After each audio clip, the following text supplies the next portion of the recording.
Funding for this program is provided by. Additional funding provided by this is a course about justice, and we begin with a story. Suppose you're the driver of a trolley car. And your trolley car is hurtling down the track at 60 miles an hour, and at the end of the track you notice 5 workers working on the track. You tried to stop but you can't, your brakes don't work. You feel desperate because you know that if you crash into these 5 workers they will all die. Let's assume you know that for sure. And so you feel helpless until you notice that there is off to the right a side track. At the end of that track there's one worker working on track. Your steering wheel works so you can turn the trolley car if you want to onto this side track, killing the one but sparing the 5. Here's our first question: what's the right thing to do? What would you do? Let's take a poll. How many would turn the trolley car onto the side track? How many wouldn't? How many would go straight ahead? Keep your hands up, those of you who'd go straight ahead. A handful of people would. The vast majority would turn. Let's hear first. Now we need to begin to investigate the reasons why you think it's the right thing to do. Let's begin with those in the majority, who would turn to go onto side track. Why would you do it? What would be your reason? Who's willing to volunteer a reason? Go ahead, stand up. Because it can't be right to kill 5 people when you can only kill 1 person instead. It wouldn't be right to kill 5 if you could kill 1 person instead. That's a good reason. That's a good reason. Who else? Does everybody agree with that reason? Go ahead. Well, I was thinking it was the same reason. It was on 9/11. We regard the people who flew the plane into the Pennsylvania field as heroes because they chose to kill the people on the plane and not kill more people in big buildings. So the principle there was the same on 9/11. It's tragic circumstance, but better to kill 1 so that 5 can live. Is that the reason most of you have? Those of you who would turn, yes. Let's hear now from those in the minority, those who wouldn't turn. Well, I think that same type of mentality that justifies genocide and totalitarianism. In order to save one type of race you wipe out the other. So what would you do in this case? You would, to avoid the horrors of genocide, you would crash into the 5 and kill them. Presumably yes. Okay, who else? That's a brave answer, thank you. Let's consider another trolley car case and see whether those of you in the majority want to adhere to the principle. Better that 1 should die so that 5 should live.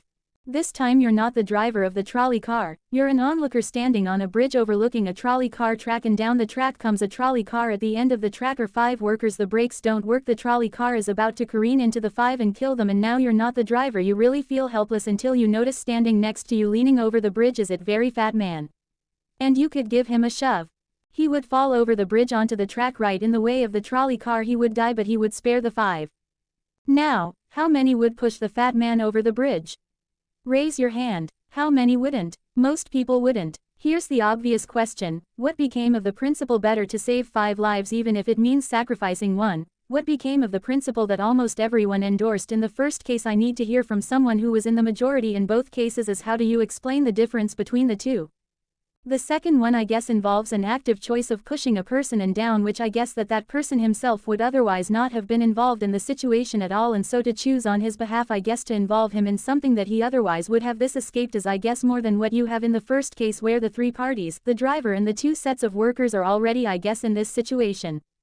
But the guy working, the one on the track off to the side, he didn't choose to sacrifice his life any more than the fat guy did he? That's true, but he was on the tracks. This guy was on the bridge. Go ahead, you can come back if you want. Alright, it's a hard question, but you did well, you did very well. It's a hard question. Who else can find a way of reconciling the reaction of the majority in these 2 cases? Yes, well, I guess in the first case where you have the 1 worker and the 5, it's a choice between those 2, and you have to make a certain choice, and people are going to die because of the trolley car. Not necessarily because of your direct actions. The trolley car is a runway thing, and you need to make in a split-second choice, whereas pushing the fat man over is an actual act of murder on your part. You have control over that, whereas you may not have control over the trolley car. So I think that it's a slightly different situation. Alright, who has a reply? Is that, who has a reply to that? No, that was good. Who has a way? Who wants to reply? Is that a way out of this? I don't think that's a very good reason, because you choose. Either way, you have to choose who dies, because you either choose to turn and kill a person, which is an active conscious thought to turn, or you choose to push the fat man over, which is also an active conscious action. So either way you're making a choice. Do you want to reply? Well, I'm not really sure that that's the case. It just still seems kind of different. The act of actually pushing someone over onto the tracks and killing them, you are actually killing him yourself. You're pushing him with your own hands. You're pushing in. That's different than steering something that is going to cause death into another. You know it doesn't really sound right saying it now when I'm up here. No, that's good. What's your name? Andrew. Andrew, and let me ask you this question, Andrew. Suppose standing on the bridge next to the fat man, I didn't have to push him. Suppose he was standing over a trapdoor that I could open by turning a steering wheel like that, would you turn it? For some reason that still just seems more wrong. I mean, maybe if you just accidentally leaned into this steering wheel or something like that. Or say that the car is hurtling towards a switch that will drop the trap, then I could agree with that.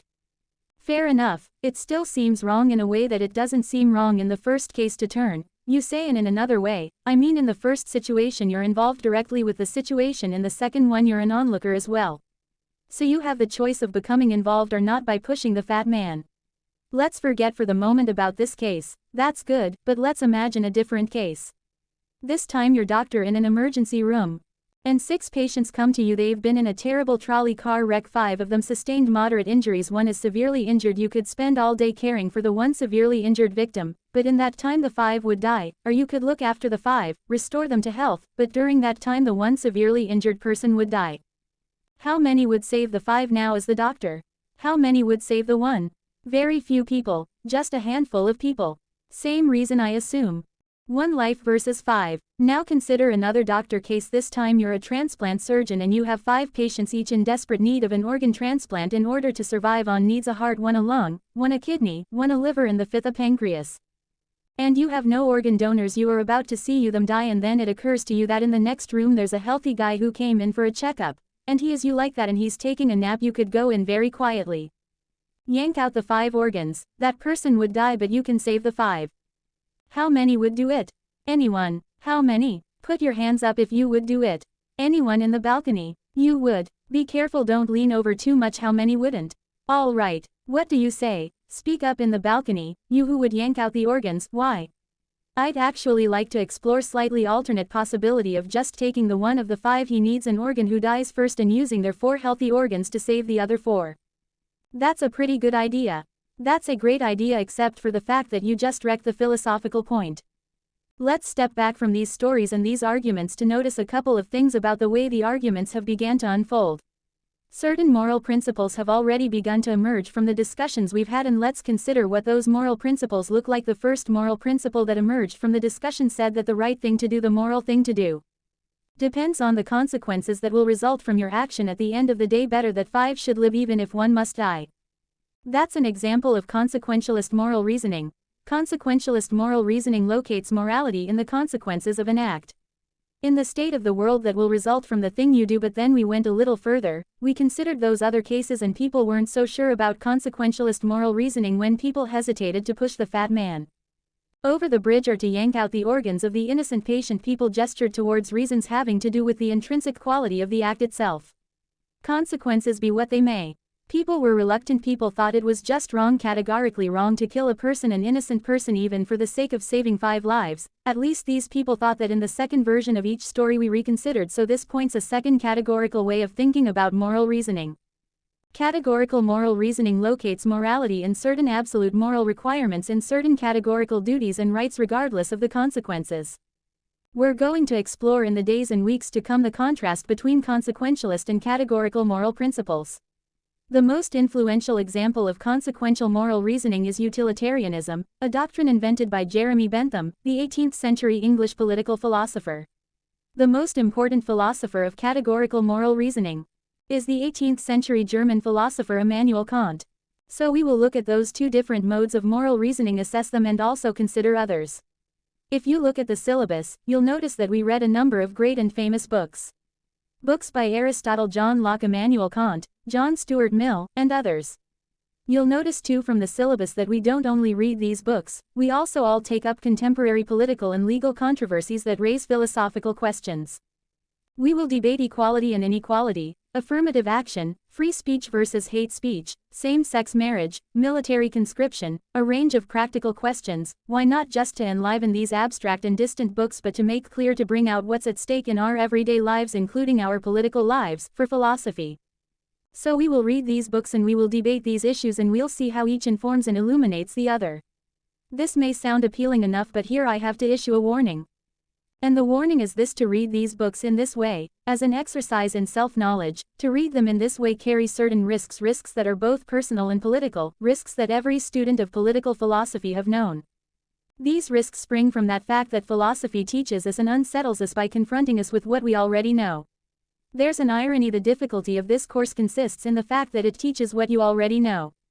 It works by taking what we know from familiar unquestioned settings and making it strange. That's how those examples worked the hypotheticals with which we began, with their mix of playfulness and sobriety. It's also how these philosophical books work. Philosophy estranges us from the familiar not by supplying new information but by inviting and provoking a new way of seeing. But, and here's the risk, once the familiar turns strange, it's never quite the same again. Self-knowledge is like lost innocence: however unsettling you find it, it can never be unthought or unknown. What makes this enterprise difficult but also riveting is that moral and political philosophy is a story, and you don't know where this story will lead, but what you do know is that the story is about you. Those are the personal risks. Now what of the political risks? One way of introducing a course like this would be to promise you that by reading these books and debating these issues you will become a better, more responsible citizen. You will examine the presuppositions of public policy, you will hone your political judgment, you'll become a more effective participant in public affairs. But this would be a partial and misleading promise. Political philosophy for the most part hasn't worked that way. You have to allow for the possibility that political philosophy may make you a worse citizen rather than a better one, or at least a worse citizen before it makes you a better one, and that's because philosophy is a distancing, even debilitating activity. And you see this going back to Socrates. There's a dialogue, the Gorgias,